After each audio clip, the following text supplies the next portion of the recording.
Olá você, quem está acompanhando o curso teológico de nível básico por meios virtuais. Tudo bem? Nós queremos louvar a Deus pela sua vida. Hoje nós vamos ter a nossa última aula desse primeiro módulo 1, aula 7, em que falaremos sobre pneumatologia 2, ou seja, doutrina do Espírito Santo. Hoje nossos objetivos é compreender a ação do Espírito Santo em toda a Bíblia, no Novo e no Antigo Testamento, fazendo um rápido panorama da ação do Espírito Santo durante a história do povo de Deus. Compreender o batismo com o Espírito Santo e o que significa esse batismo, aprender sobre o fruto do Espírito e os dons espirituais e observar a ação do Espírito Santo no ministério de Cristo. Então nós vamos fazer o nosso rascunho o Espírito Santo no Antigo e no Novo Testamento e o Espírito Santo na vida cristã. Quero convidar, como sempre, você a iniciar a nossa aula orando ao Senhor. Curve a sua cabeça.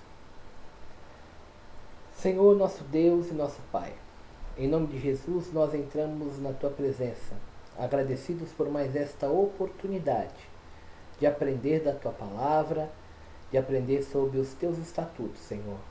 Hoje falaremos sobre o Teu Espírito Santo. Que nesta aula, Senhor, nós possamos ter os nossos olhos e ouvidos abertos espiritualmente para compreender, meu Pai. Compreender, meu Deus, a ação do Espírito Santo na história e, principalmente, Senhor, compreender que o Senhor permanece agindo na nossa história, porque somos a Tua igreja. Senhor, nós te pedimos que nós possamos compreender o fruto do Espírito, compreender, meu Deus, como isso age, Senhor, em nossas vidas, que possamos compreender, meu Deus, os dons espirituais e que não só aprendamos, meu Deus, mas que possamos ser agraciados com a obra do Teu Espírito Santo. Que o Senhor possa dispensar, meu Deus, sobre os alunos, meu Deus, os Seus dons, meu Pai, para que nós possamos exercer, meu Pai, a Tua palavra, Senhor, e a Tua obra com qualidade, Senhor. Capacita-nos, esteja conosco, convidamos-te, Espírito Santo. Precisamos de Ti para compreender esses conceitos. Em nome de Jesus. Amém.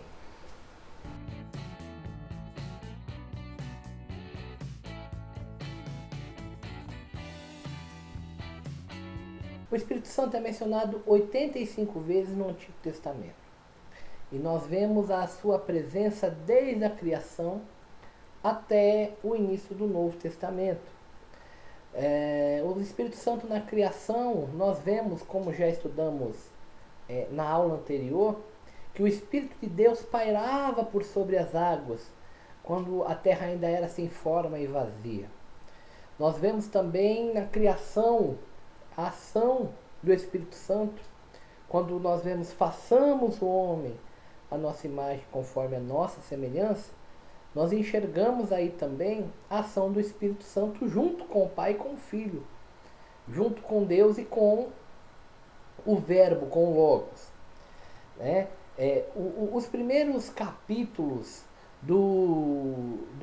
os primeiros versículos do capítulo 6 de Gênesis, eles mostram como a sociedade e a terra ficou corrompida.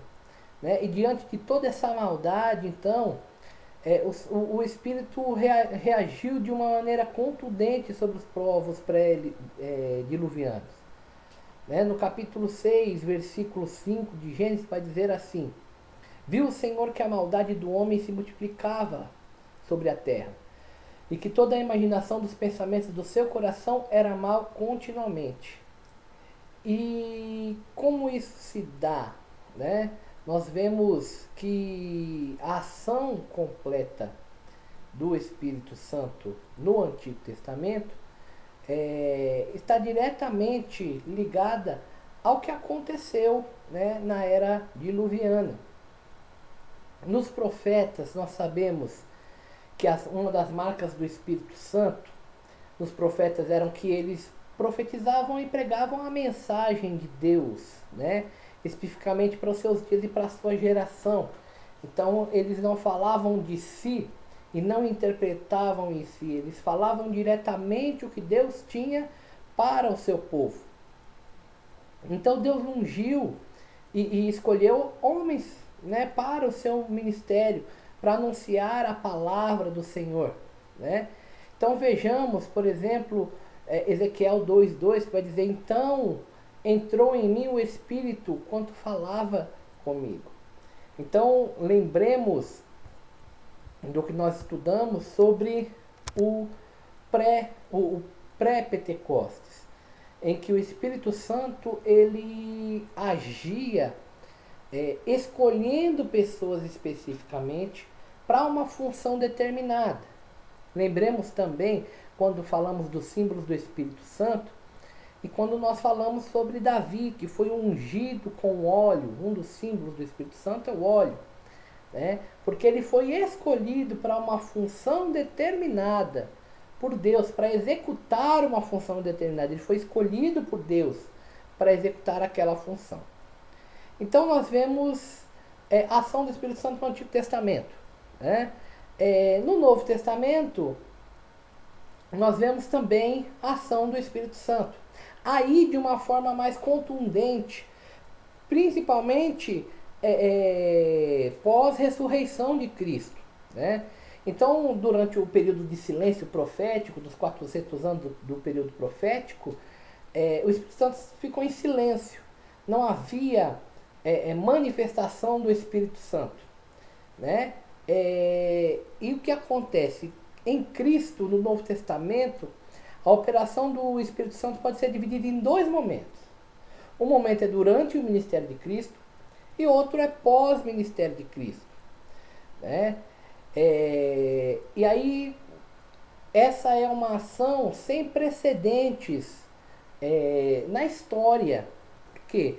Porque, como nós dissemos no pós-Pentecostes, né, em Cristo e principalmente pós-Pentecostes, nós vemos uma ação sem precedentes do Espírito Santo.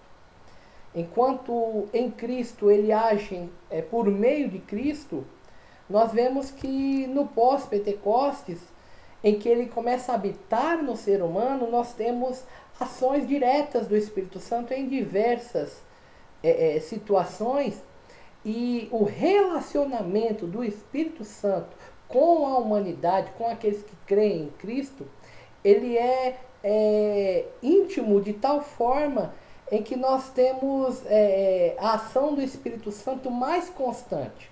Ora, é simples explicar dessa forma. Se antes do Pentecostes ele agia apenas em algumas pessoas para funções específicas, agora não, agora ele faz morada no ser humano. Agora ele está presente na vida do crente, na vida do cristão, movendo na vida do crente através de dons espirituais e através do fruto do Espírito. Então, vamos falar rapidamente também sobre o Espírito Santo em Jesus. Então nós vemos a ação do Espírito Santo no nascimento de Cristo, no nascimento virginal, né? Em Lucas 1,35, em que nós lemos que descerá sobre ti o Espírito Santo e o poder do Altíssimo te envolverá com a sua sombra. Então o nascimento virginal de Cristo, quando o anjo Gabriel relata para Maria e anuncia a vinda, né? O nascimento, melhor dizendo, do Messias, já mostra essa ação do Espírito Santo, né? Maria, ela vai dizer como que se dará isso, né? Se não tenho relação com homem algum, e o anjo vai falar: descerá sobre ti o Espírito Santo. Então tem uma ação direta do Espírito Santo no nascimento, na encarnação do Verbo. Então,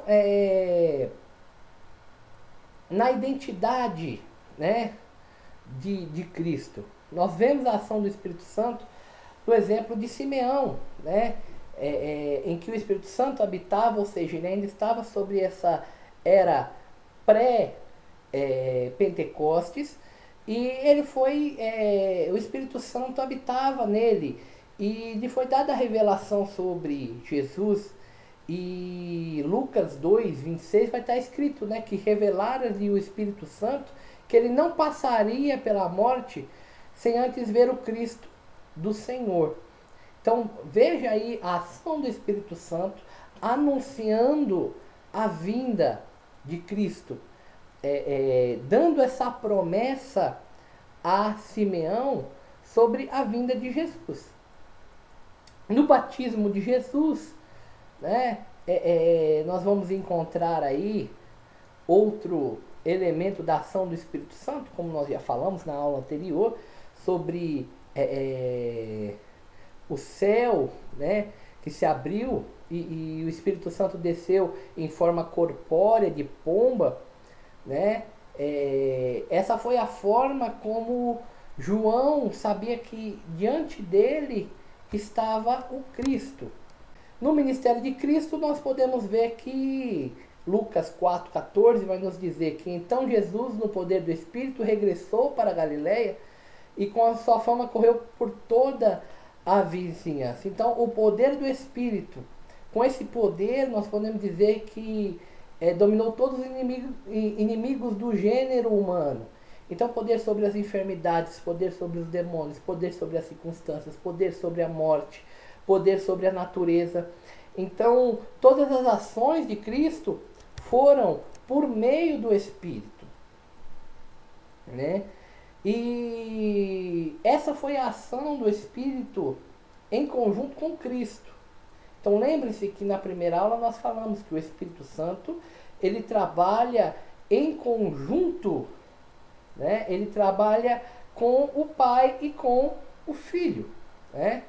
Então, e depois do ministério de Cristo, né? O Espírito Santo agiu poderosamente na vida de Jesus, contudo depois da sua morte e sua ressurreição e ascensão aos céus, o Espírito passou a operar em seu corpo místico, a igreja. Lembremos que a Bíblia diz que nós somos o corpo de Cristo. Então, lembrando Atos 1,8, né, mas recebereis poder ao descer sobre vós o Espírito Santo e sereis minhas testemunhas, tanto em Jerusalém, como na Judéia, como em Samaria e até os confins da terra. Então, a primeira coisa que nós precisamos frisar é que o Espírito Santo, ele não veio para falar de si mesmo. Ele veio para testificar do Filho. Né? Está lá em João, capítulo 16, versículo 13, parte B. Né? Então, assim, nas palavras de Jesus no Evangelho de João, nós podemos ver a missão do Espírito Santo. Então, qual que é a missão do Espírito Santo? Isso fora de ordem de importância, é lógico, todas são importantes. Testificar de Cristo. João 15, 26 vai dizer, ele testificará de mim. Jesus dizendo que o Espírito testificará dele. Por isso que ele não veio para falar de si mesmo, ele veio para testificar do Filho. Ele veio para glorificar a Cristo. João 16, 14. Vai dizer, ele me glorificará, porque há de receber do que é meu. Qual que é a função do Espírito Santo? A função do Espírito Santo é ensinar todas as coisas. João 14, 26. Vai dizer, e ele vos ensinará todas as coisas. Ele guiará na verdade. João 16, 13. Né? Ele vos guiará em toda a verdade. Revelar Jesus ao homem. Né? João 16, 8 e 9 vai dizer, ele convencerá o mundo do pecado, da justiça e do juízo. Do pecado porque não do pecado daquele que não crê em mim. Então, nós vemos que a função do ministério de Cristo, do ministério do Espírito Santo, é sinalizar a Cristo, anunciar os eventos que virão, que acontecerão, né? É consolar. Então, consolador significa conselheiro, ajudador. Então, quando ele diz lá em João 14,16, e ele vos dará outro consolador, essa é a função do Espírito Santo.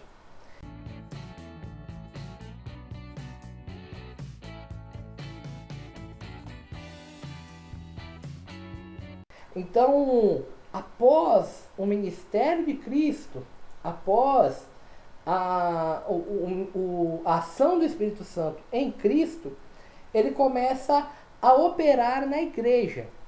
E a igreja quem somos? Somos eu e você, somos nós que cremos em Cristo. Então, por meio do que o Espírito Santo age? Ele age, o fruto do Espírito no caráter cristão. Então, muito se tem dúvidas sobre o que é o fruto do Espírito. Né? O fruto do Espírito é a expressão do caráter de Cristo produzido no crente. Isto é o fruto do Espírito.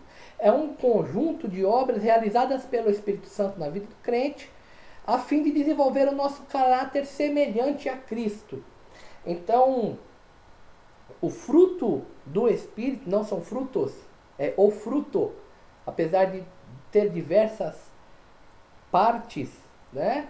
Ele é o que?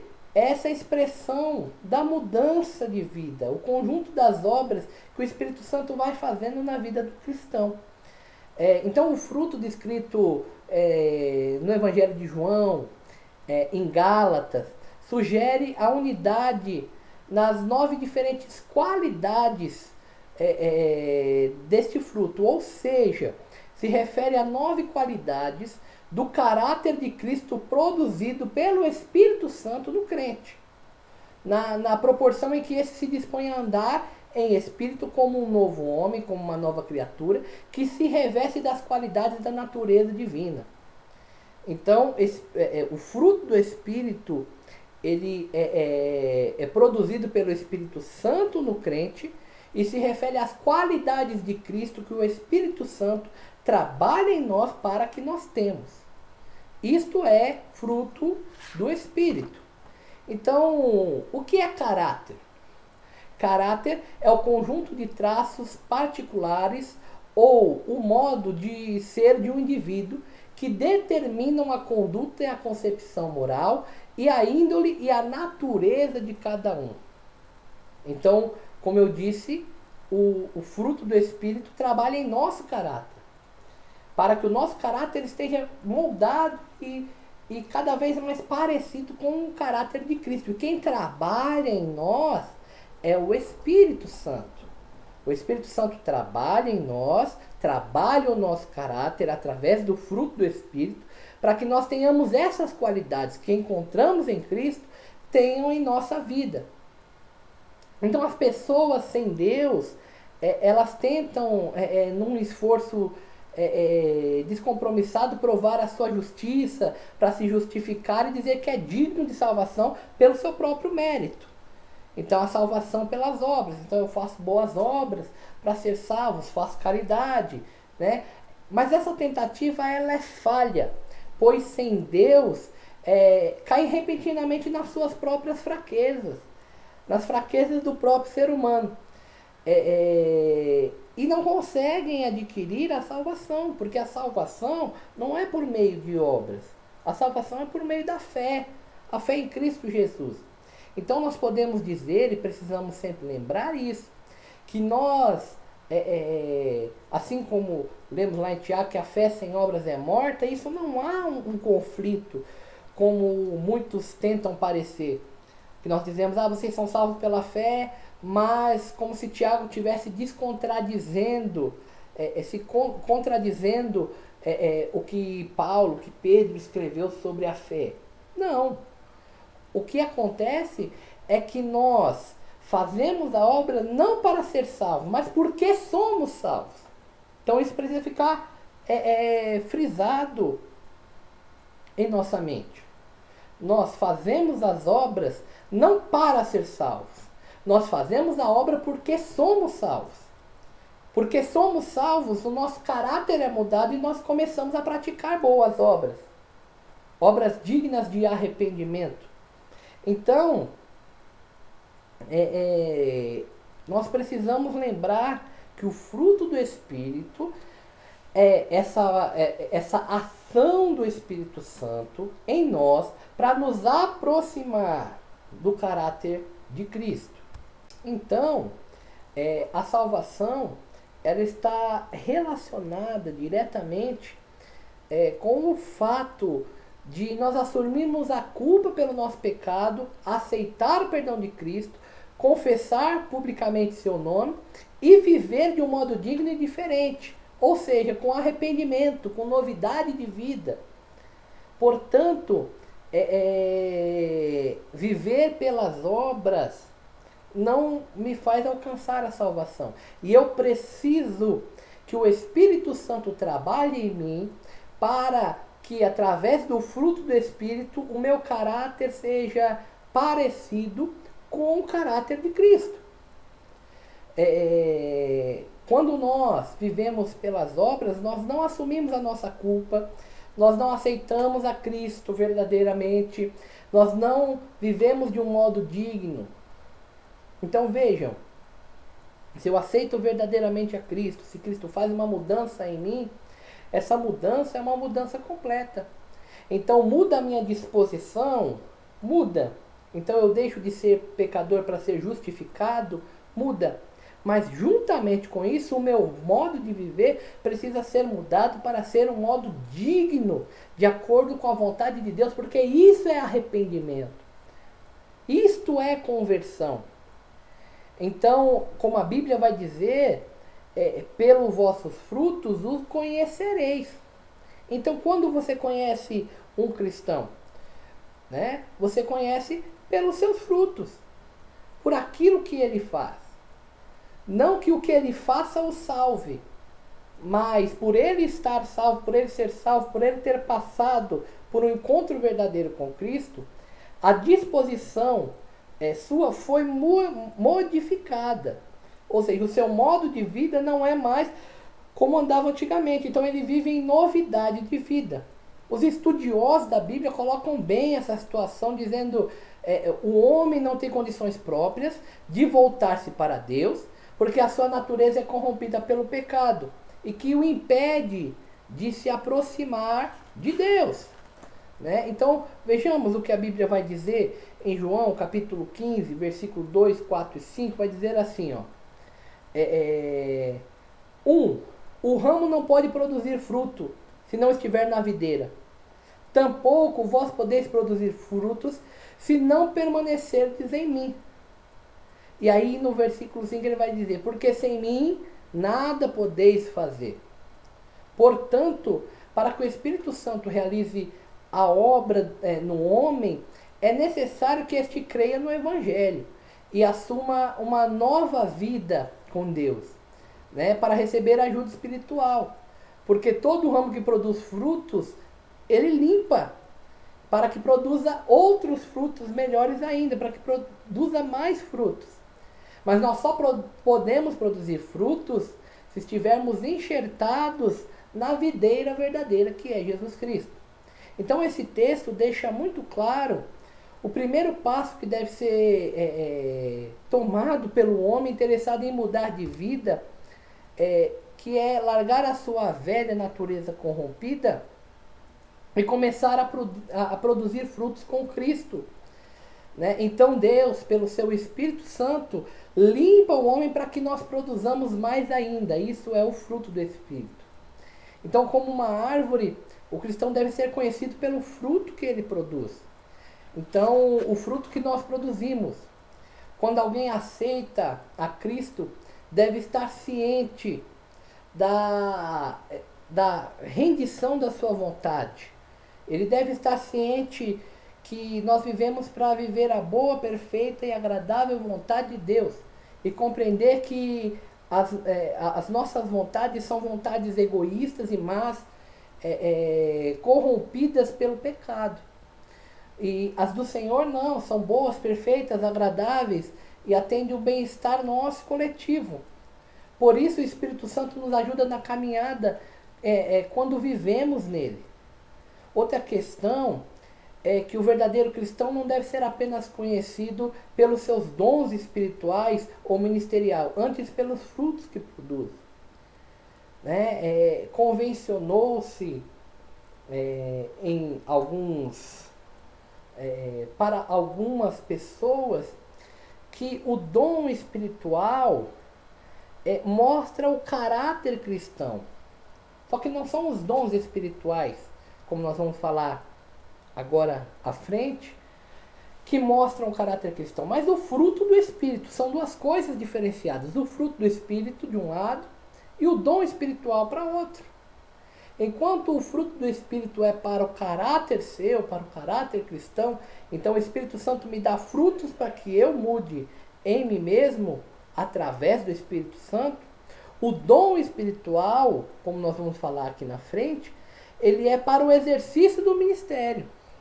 Então são coisas que precisam estar na nossa mente cristã bem separadas. Uma coisa é fruto do Espírito, outra coisa é dom espiritual. Porque eles são para a edificação da igreja, né, que é o corpo místico de Cristo, enquanto o fruto do Espírito é para a edificação pessoal e pública, testemunho. Ou seja, além da salvação pessoal, outro propósito do fruto do Espírito é glorificar a Deus através de mim. É glorificar a Deus através das minhas atitudes. Jesus Cristo veio nos revelar como é o Deus Pai, né? Ambos enviam o Espírito Santo posteriormente para habitar no crente e revelar o Filho em nosso caráter. Então, o fruto do Espírito está relacionado a isso. Então, para que isso? Para que o mundo conheça a Cristo através de nós, através do nosso testemunho. Por isso devemos ser a Bíblia aberta, a fim que possa ser lida pelos incrédulos e que o nome do Senhor possa ser glorificado através das nossas atitudes. Muitas pessoas não chegarão ao contato com a Bíblia por causa da sua ignorância e porque estão mortos em seus pecados. Então, a Bíblia é o livro mais publicado e mais vendido no mundo, mas nem todas as pessoas pegarão a Bíblia para ler. E quem será o promotor do Evangelho para essa pessoa? O cristão, através do fruto do Espírito que age em si. Através do exemplo de vida que o cristão tem através do fruto do Espírito, essa pessoa chegará ao conhecimento do Evangelho. Então ela vai, vamos exemplificar, no seu trabalho, no lugar onde você tem a sua atividade remunerada. É aí que muitas pessoas que são incrédulas, que não creem em Deus, terão contato com a palavra viva em você pelo Espírito Santo. E aí essa pessoa pode observar isso e o Espírito Santo trabalhar para que ela seja convencida do pecado através da sua vida, através da diferença na sua vida. E aí você tem a oportunidade de apresentá-lo a palavra de Deus. Então, para isso serve o fruto do Espírito. É claro que não é possível revelar a perfeição do Eterno num templo corruptível como nós, né, no nosso corpo, mas nós fomos chamados para a santificação. Então é fato que ninguém será perfeito e o que nós pregamos não é a perfeição humana aqui na terra. Nós sabemos que o homem é um elemento em construção, nós estamos em construção, mas precisamos deixar o Espírito Santo trabalhar em nossas dificuldades para que nós sejamos e alcancemos a estatura de varão perfeito. Então, o fruto espiritual é desenvolvido no crente através do Espírito Santo, mas da seguinte maneira: pela ação e obra do Espírito Santo. Então, para desenvolver o fruto espiritual, a ação é exclusiva do Espírito Santo. Olha só o que diz João 16, verso 13. Mas quando vier aquele Espírito de verdade, ele vos guiará em toda a verdade, porque não falará de si mesmo, mas dirá tudo que vier, ou o que tiver ouvido, e vos anunciará o que há de vir. Então, quem faz com que nós tenhamos o Espírito Santo, tenhamos o fruto do Espírito, é o Espírito Santo. porque o fruto é dele. E ele nos guiará a toda a verdade. E ele nos guiará a uma mudança de vida. E ele nos guiará para estar a um caráter próximo ao caráter de Cristo. A segunda parte do desenvolvimento, se assim podemos colocar, é pela fé na palavra de Deus. Né? Romanos 10:17 vai dizer, de sorte que a fé vem pelo ouvir e ouvir a palavra de Deus. Então, como que nós desenvolvemos o fruto do Espírito? Por meio da palavra.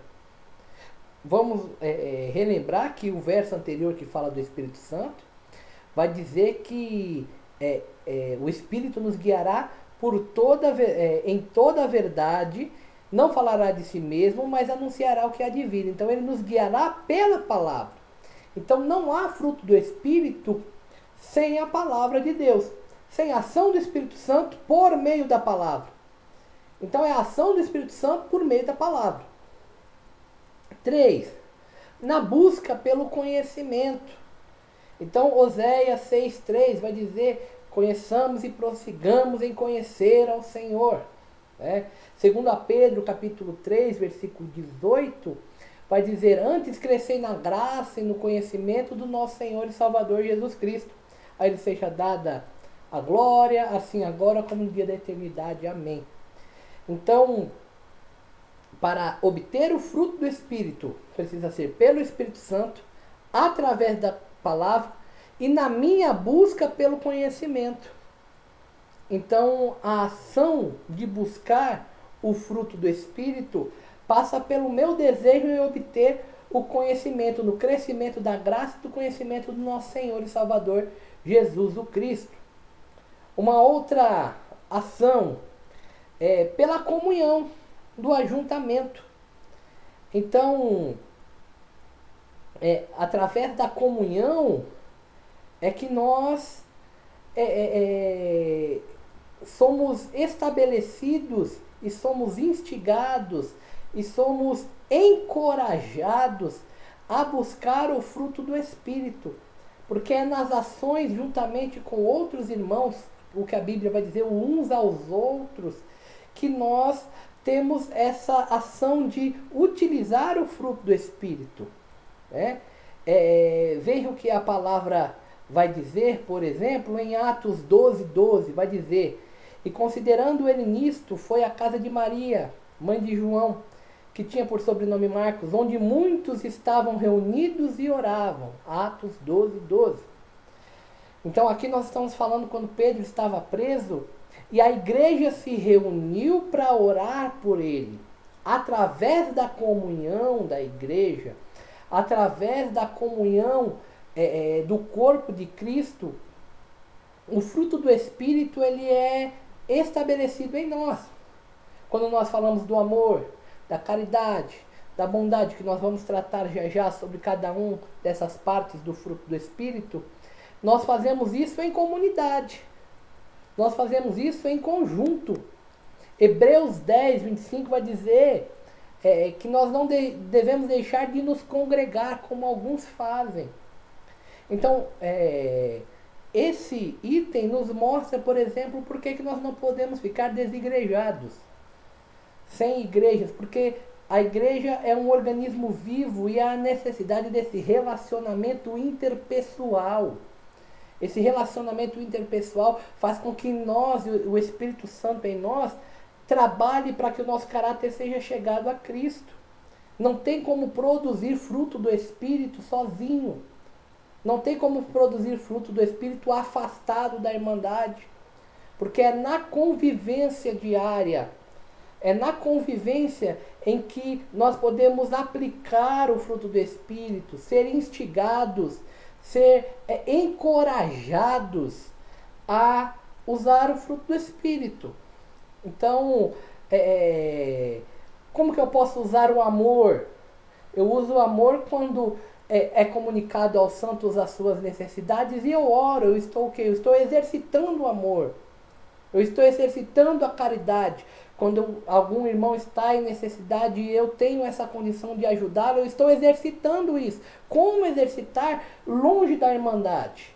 Não há como exercitar o fruto do Espírito longe da irmandade.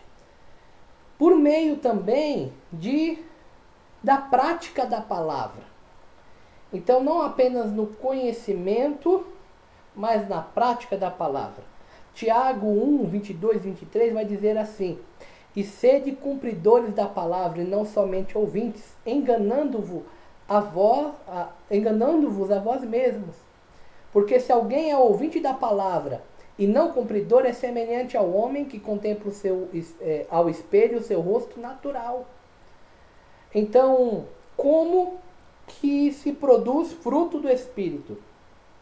Pela prática da palavra. Então, primeiro eu preciso conhecer. Então, vejam, vamos voltar novamente. Então, pelo Espírito Santo. Então, a ação é do Espírito Santo. 2, pela fé na palavra. 3, pela busca do conhecimento. 4, pela comunhão. E 5, pela prática da palavra. Lembrando que isso não é algo escalonado, um ou outro, todos têm a mesma importância. Então, não adianta eu conhecer a palavra e não praticá-la. Conhecer a palavra e não praticá-la não faz com que eu exercite o fruto do Espírito. Porque eu simplesmente conheço que existe o fruto do Espírito, mas eu não o utilizo. Então, vejam como uma coisa junta com a outra. Observem como não são coisas separadas, são coisas interdependentes. Então, eu preciso conhecer a palavra e aplicá-la. Aplicá-la onde? Na comunhão. Com o quê? Com fé. Por meio do Espírito Santo. Uma outra ação. Pela oração perseverante. Então, lembremos, do texto que acabamos de falar, dos irmãos que oravam na casa de Maria por Pedro, por meio da oração. Então, olha, 1 Timóteo capítulo 2, versículo 1, vai dizer assim: admoesto-te, pois, antes de tudo, que se façam deprecações, orações, intercessões e ações de graça por todos os homens. Então, por meio da oração, que é a nossa comunicação com Deus, nós podemos desenvolver o fruto espiritual. Por quê? Porque se nós estamos falando com Deus, estamos falando com o Espírito, nós estamos pedindo a Ele o fruto do Espírito. Tiago vai dizer que aquele que tem falta de sabedoria, peça que o Senhor o dá. E o Senhor é galardoador daqueles que o buscam. Então, é vontade de Deus que nós tenhamos o fruto do Espírito. É vontade de Deus que nós exercitemos o fruto do Espírito. E por último, mas nem menos importante, lembrando que são todos na linearidade, a santificação.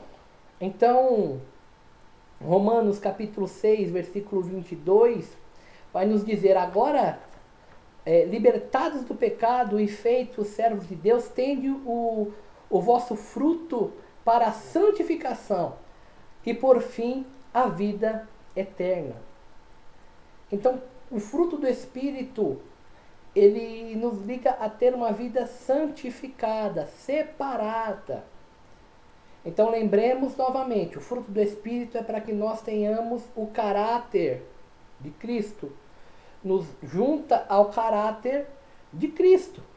Portanto, nós precisamos nos separar, nos santificar, para que nós tenhamos o caráter de Cristo.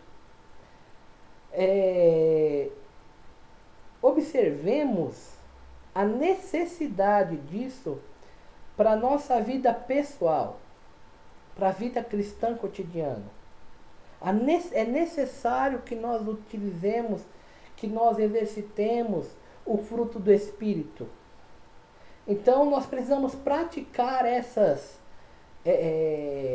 7 opções que nós colocamos, nós precisamos praticar, santificar o nosso tempo, louvarem a Deus, não somente na igreja, mas em casa também, né? Estudar a sua palavra, buscar conhecer a Deus, para que a nossa vida ela seja abundante de frutos espirituais, né? Nós somos o responsável pela nossa vida espiritual. Observe que é o Espírito Santo que age, é o Espírito Santo que faz.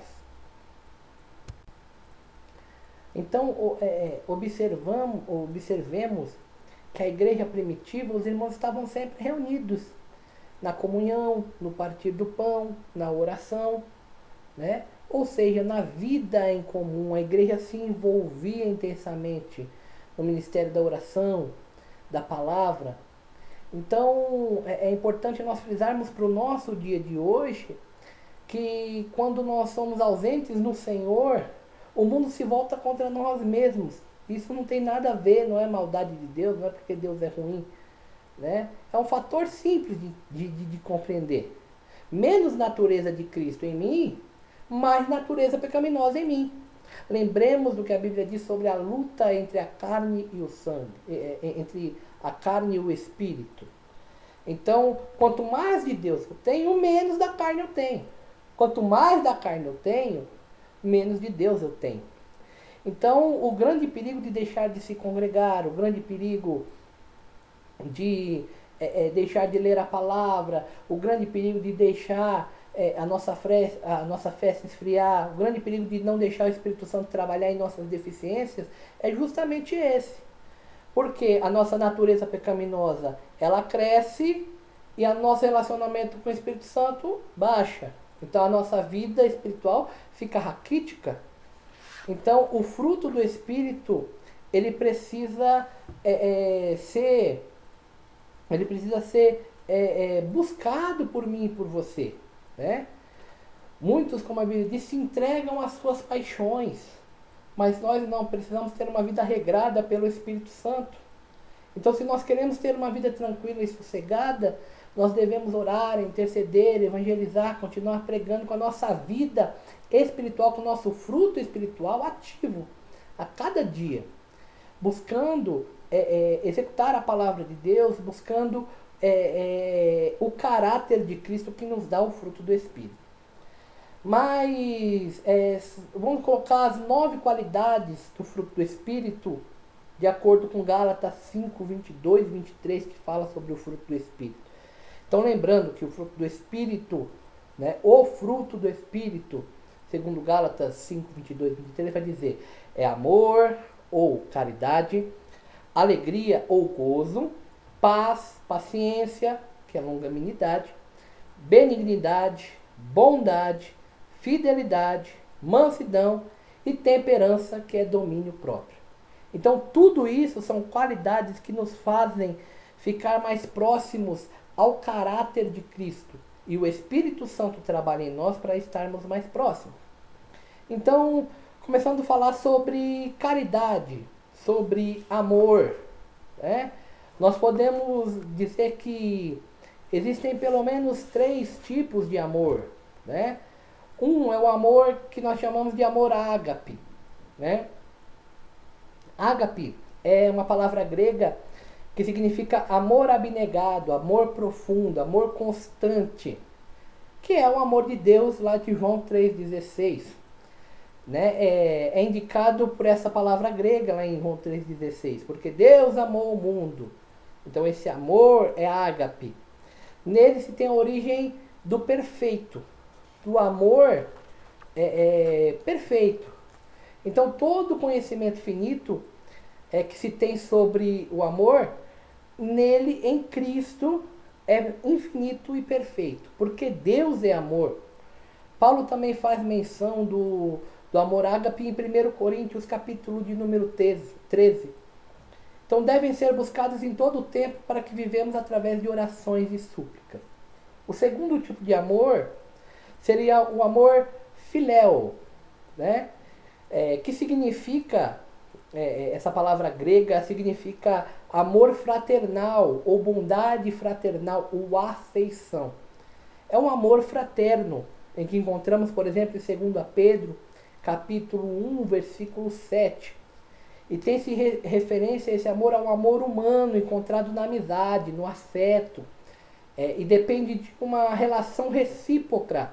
Portanto, não deixa de ser importante nas relações humanas, porém é limitado e inferior ao amor de Deus ensinado por Cristo.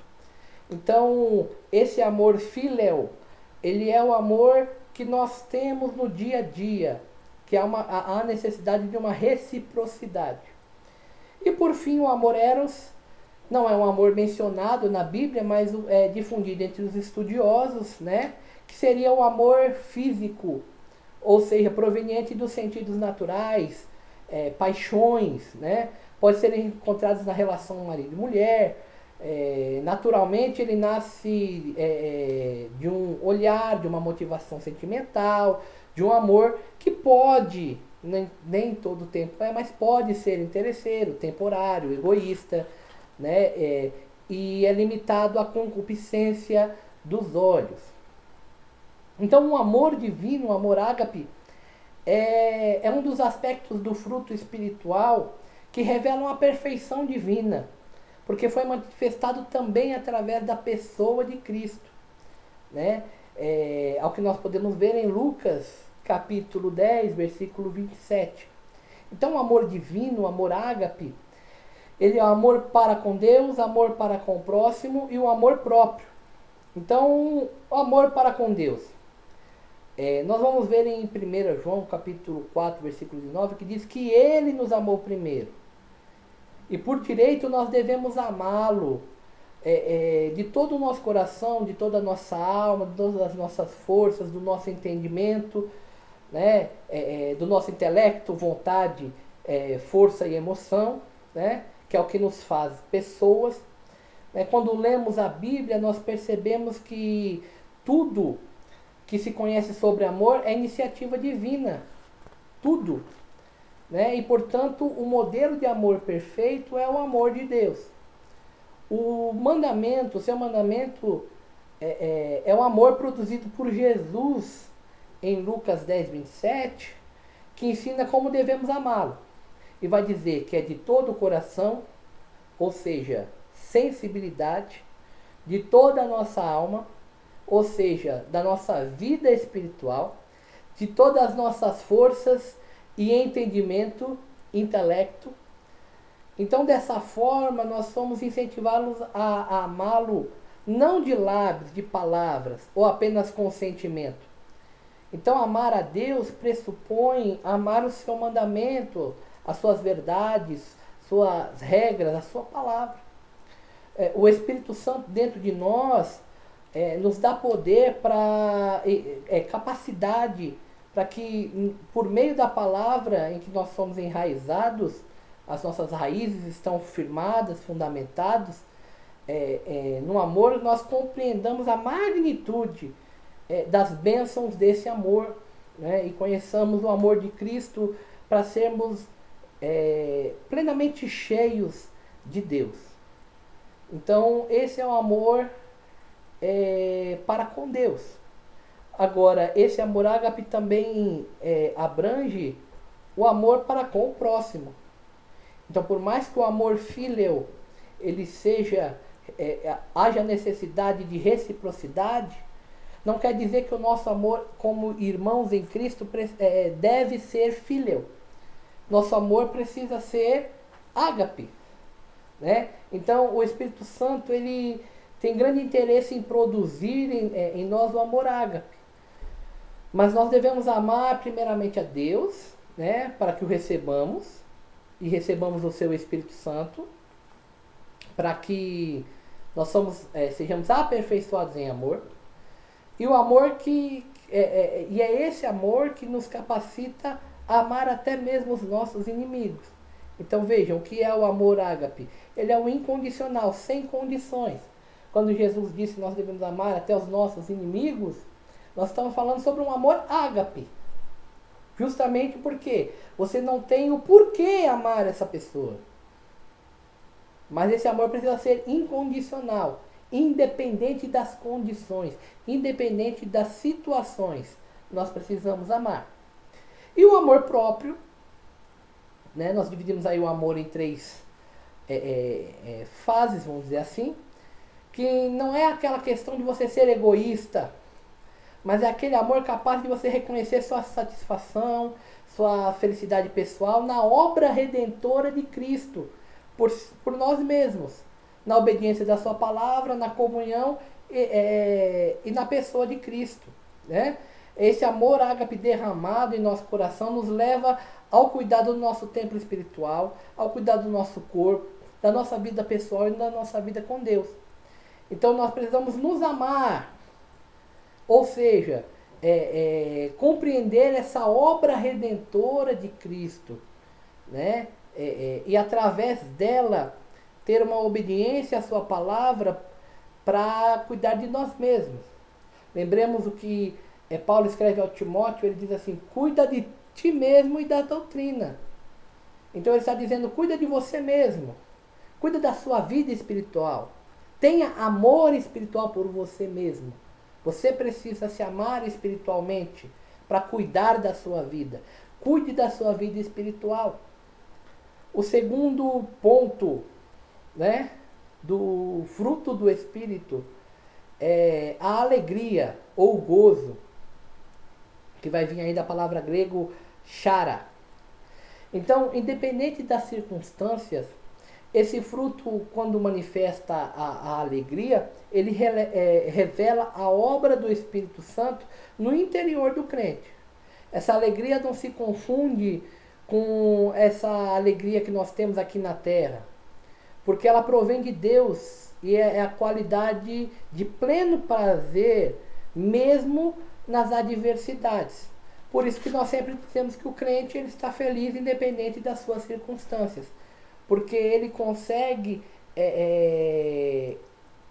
se alegrar na graça e no amor e na misericórdia e no cuidado de Deus.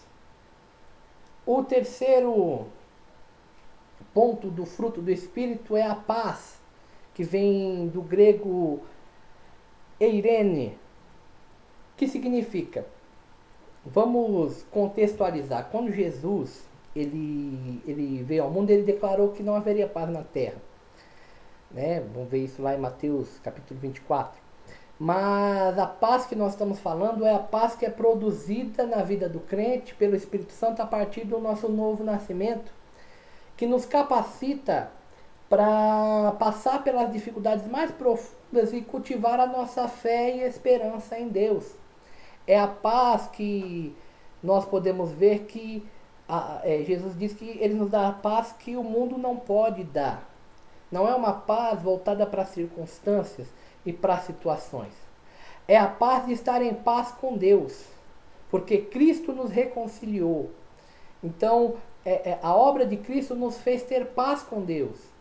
E é essa paz que o fruto do Espírito produz em nossos corações. O quarto ponto que nós podemos dizer é a paciência, também conhecida como longanimidade, que vai vir da palavra grega makotúmia. Essa paciência é o fruto da perseverança, né? Num mundo como o nosso, de cobrança, de estresse, de ansiedade, que parece impossível a gente ter paciência, ter essa paciência, né? Mas é uma virtude que deve ser cultivada na leitura da palavra e na oração através do Espírito Santo, para que ele produza essa capacidade em nós. Esse fruto ele leva o crente a permanecer firme nas circunstâncias mais difíceis, porque nem sempre é fácil nós esperarmos. Esperar é uma dificuldade de todo ser humano, mas o fruto do Espírito nos faz esperar e confiar nas promessas de Deus. Então, essa paciência é produzida pelo Espírito. Depois nós temos a benignidade e a bondade, né? Então, A benignidade vem do grego chirostas e a bondade do grego agathosune, né? Que elas estão estreitamente associadas, né? A benignidade é o fruto do Espírito, em que o crente manifesta ternura, brandura, compaixão, o levando a fazer o que é bom, e está fundamentado também no amor, né? E refere-se ao relacionamento com o próximo e com a expressão de amor de pessoa para com a pessoa. Enquanto a bondade, ela está relacionada com a prática do bem, por meio das atitudes, atos, expressões da benignidade. E por fim, a fidelidade, que vem do grego pistis, que nada mais é do que a qualidade de ser cheio de fé, né? Lealdade constante, inabalável. Né? Esse fruto deve ser manifesto no relacionamento com Deus, pessoal e com o próximo, né? Baseado na crença e confiança inabalável do crente, né? Para ser fiel até o fim, está relacionado à sua integridade. Como eu disse, a lealdade, a honestidade, a sinceridade envolve o interior do crente. Então essa fidelidade, o Espírito Santo trabalha em nós para que nós sejamos fiéis a Deus e ao nosso próximo. Por isso que nós podemos dizer que o cristão ele tem palavra, e a palavra do crente é sim, sim ou não, não. Porque está relacionado a essa fidelidade, a essa fé, né? Essa qualidade de ser cheio de fé. Então o Espírito trabalha em nós para que nós sejamos fiéis a Deus. Convenhamos que no mundo em que nós vivemos, humanamente dizendo, não é fácil mantermos a nossa fé. Mas o Espírito trabalha em nós para que nós nos mantemos fiéis às promessas de Deus por meio da sua palavra. Então por isso que nós ainda cremos que Jesus Cristo é o mesmo ontem, hoje, eternamente. Por isso nós cremos que ele não mudou, por isso nós cremos que ele voltará para buscar a sua igreja, por isso que nós cremos que Jesus cura, que Jesus salva, que Jesus batiza com o Espírito Santo, por causa dessa fé que é produzida em nós através do Espírito Santo, porque em nós mesmos nós não conseguimos ter fé, em nós mesmos, por causa da nossa falha humana, nós não conseguimos manter essa fé apenas pela ação do Espírito Santo em nossos corações. A mansidão, que é prautes, do grego, né? É conhecido como fruto da obediência e abrange a submissão à vontade de Deus, disponibilidade para atender e a capacidade de ser brando nas suas atitudes. É o Espírito Santo que produz essa capacidade em nós, que nos dispõe a praticar a palavra de Deus. Então, sermos mansos está ligado à submissão à vontade de Deus, aquilo que Deus quer para nós. E a temperança, que vem do grego ekrateia, que é o controle, o autocontrole, o domínio próprio. Talvez uma parte do fruto do Espírito mais difíceis de ser compreendida e menos relacionada, buscada, né, vou colocar assim, pelos cristãos na atualidade. Temperança está relacionado com a disciplina e atitudes moderadas, sobriedade. Isso leva o cristão a renunciar às suas paixões carnais, né? E só com a ajuda do Espírito Santo é que nós podemos lutar contra a nossa própria carne. Então a temperança ela faz com que nós dominemos o nosso próprio eu, as nossas próprias vontades, as nossas próprias paixões. Então é por meio da temperança, que precisa ser buscada através do Espírito Santo, que nós conseguimos ter relacionamentos saudáveis, porque nós anulamos a nós mesmos e nós conseguimos atingir um grau de sobriedade, um grau de temperança, de equilíbrio. Talvez esse seja a parte do fruto do Espírito, como eu já disse, uma das mais renegadas, porque você renunciar a si mesmo é uma das coisas mais difíceis que existem. Você renunciar a você mesmo, renunciar ao seu desejo, aquilo que você acha, o que você acredita. Mas fato é que o Espírito Santo trabalha em nós. E se nós deixarmos o Espírito Santo trabalhar em nós, nos permitirmos e termos essa consciência de observar que Ele está trabalhando em nós, nós seremos alcançados por essa parte do fruto do Espírito, e a nossa vida espiritual será plena e mais próxima ao caráter de Cristo.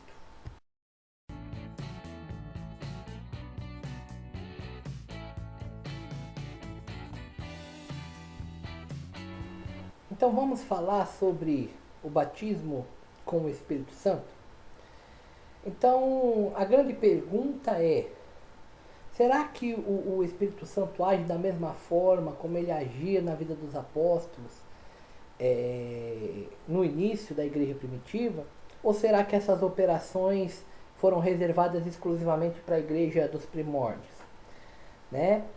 Esse é um grande debate que se apega quando nós falamos sobre a doutrina do Espírito Santo, especificamente sobre a paracletologia, porque os teólogos de surgimento pentecostal, né, eles ressaltam esse batismo com o Espírito Santo e afirmam isso afirmativamente. Né? Então, o que seria esse batismo com o Espírito Santo? Né? Baseado em 1 Coríntios capítulo 6, versículo 19, vai dizer: ou não sabeis que o vosso corpo é santuário do Espírito Santo que habita em vós, proveniente de Deus? Não sois de vós mesmos. Então, baseado em que o Espírito Santo habita em nós, há essa definição, né? E está extremamente ligado a os dons do Espírito. Então, por definição, vamos definir inicialmente o que é o dom do Espírito, para posteriormente falarmos especificamente sobre o batismo com o Espírito Santo. Então, por definição, dom é uma capacidade especial concedida por Deus para o seu serviço. Então, no Novo Testamento existem algumas palavras traduzidas para o português que seriam dom. Então, carismata, que seria a variedade de dons concedida pelo Espírito. Isso nós encontramos no Novo Testamento. Nós encontramos diaconai. Diaconai é variedade de serviços prestados ao Senhor. E energemata, que é variedades de poder que opera tudo em todos. Então, a nossa palavra dom, ela vem do latim dono, que significa, né, o porquê de nós chamarmos essas bênçãos do Espírito comumente de dom. Né? Ao contrário do que se pensa, os dons espirituais, eles não são apenas 9. Esse número é normalmente estudado porque a passagem mais conhecida que fala a respeito dessa grande dádiva concedida por Deus à sua igreja, ela usa esses dons. Né? A grande maioria desses dons mencionados se encontra em 3 capítulos principais.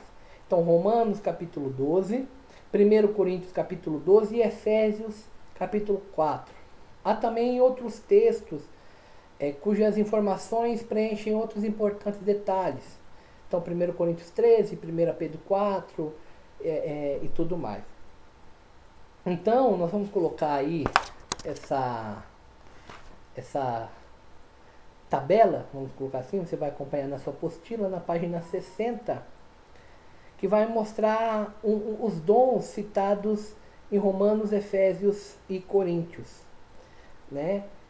Então, dom espiritual, ele nada mais é do que um revestimento de poder, e aí o batismo com o Espírito Santo, ele é um revestimento de poder para o cristão, que o credencia para o exercício do ministério. Então,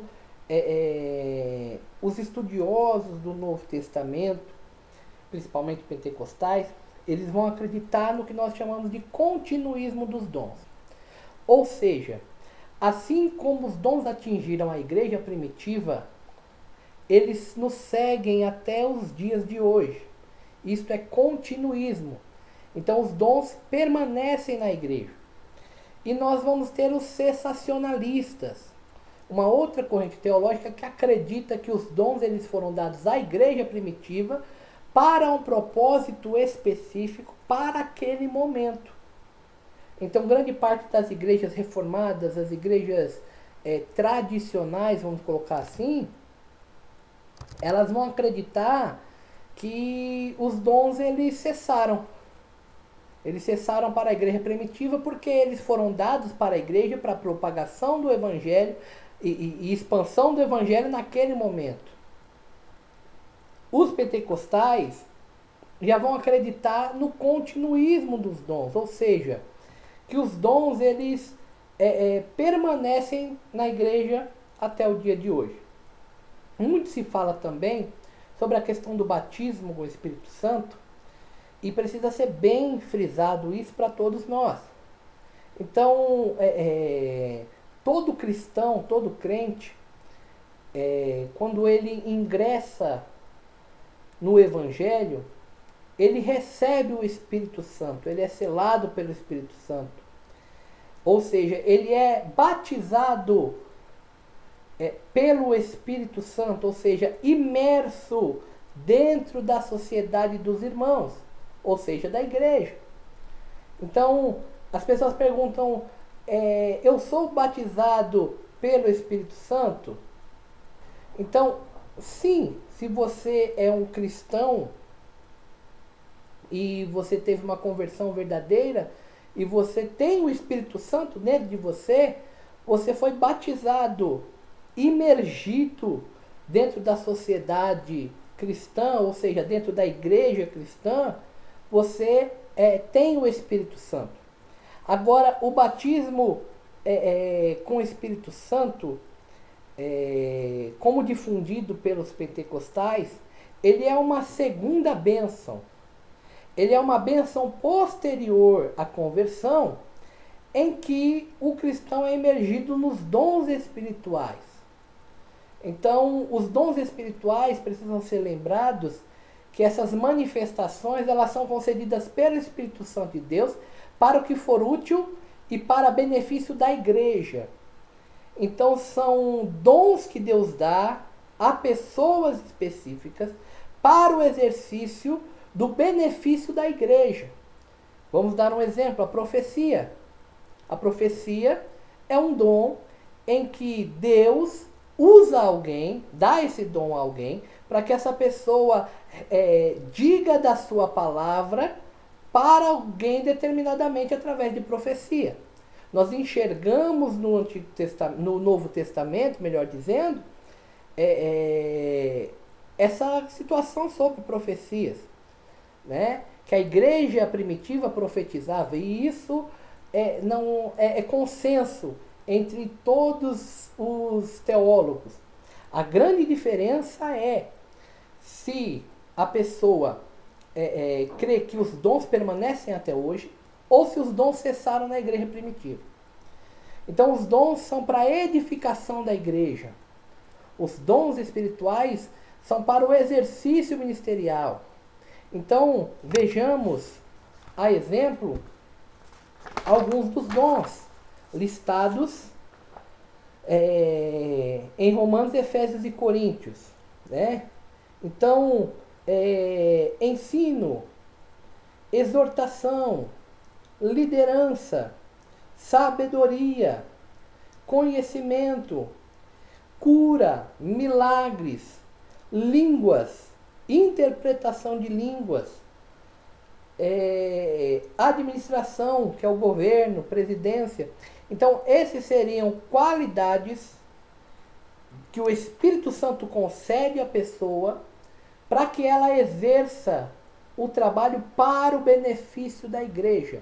Isso é dom espiritual.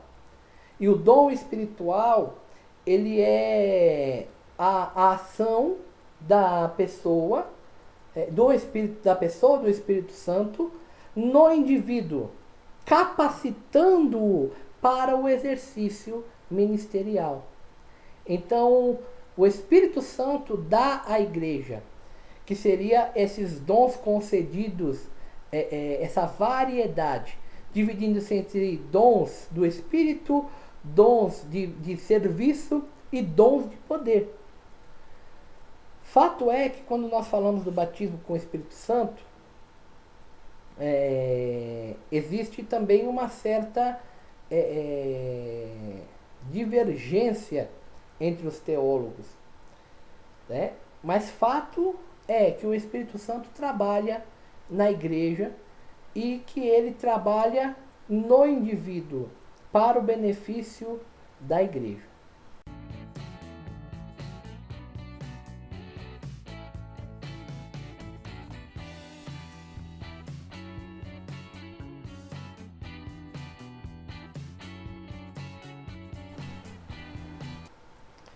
Muito bem, nós finalizamos agora a nossa última aula desse primeiro módulo, falando sobre pneumatologia. E agora nós vamos para a nossa revisão. Hoje nós aprendemos um pouco mais sobre a ação do Espírito Santo na história e sobre como o Espírito Santo agia no Antigo Testamento e agiu na vida de Jesus e agiu a partir do Novo Testamento. Nós vimos também o fruto do Espírito, que nada mais é do que a ação do Espírito Santo em nós para que nós estejamos próximos e produzamos frutos próximos e estejamos perto do caráter de Cristo. Falamos também sobre os dons espirituais, que são os dons, capacidades especiais concedidas por Deus para o serviço do ministério. Falamos ainda também sobre como cada parte do fruto do Espírito é importante para a nossa vida cristã. Falamos sobre as divergências entre os dons espirituais, em que alguns creem no sensacionalismo, outros creem no continuismo. E finalizamos agora com a nossa oração. Agradecemos a Deus pela sua vida, por você ter estado conosco até o fim. Agora vai ser a hora da prova, da nossa atividade, que você possa aproveitar aí os conhecimentos que você teve e que Deus te abençoe, né, nessa empreitada. Logo mais nós teremos o próximo módulo, em que estudaremos a doutrina do homem, a doutrina do pecado e a doutrina da salvação. Então aprenderemos sobre a criação do homem, passaremos sobre o pecado e suas consequências e passaremos para a salvação e os atos da salvação no interior do cristão. Amém? Quero convidar você a curvar a sua cabeça para que nós possamos fazer a oração. Senhor, nosso Deus e nosso Pai, em nome de Jesus nós entramos na Tua presença. Agradecidos por mais esse momento, Senhor, em que aprendemos da Tua palavra. Aprendemos sobre o Teu Espírito Santo e sobre a ação do Teu Espírito Santo na história.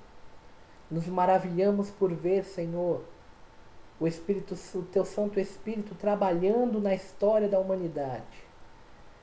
Nós vemos a Tua providência, Senhor, nisso. Senhor, nós Te agradecemos porque o Espírito Santo habita em nós.